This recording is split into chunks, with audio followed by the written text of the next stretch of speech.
Now, how fast a fish grows is governed by a few factors. One factor is how big the aquarium is.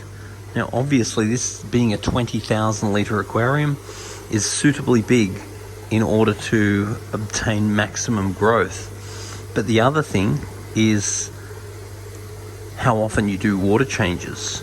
So this aquarium doesn't get heaps of water changes.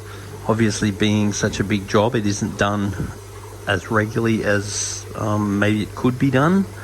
So the thing that really they believe causes fish to grow or stop growing quickly is the concentration of pheromones and phenols in the water.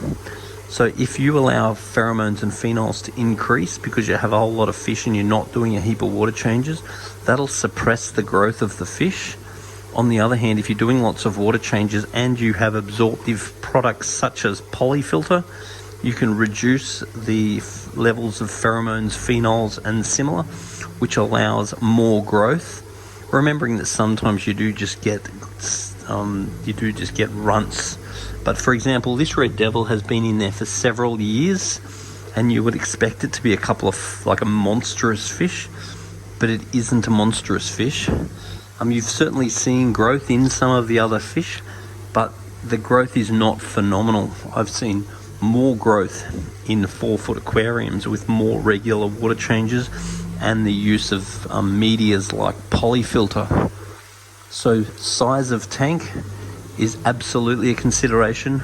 Quality and type of food is absolutely a consideration, but numbers of water changes, numbers of water changes are definitely a major consideration. Anyway, if you have any views on this particular topic, put a little note on the bottom of this video. We have had a pole collapse.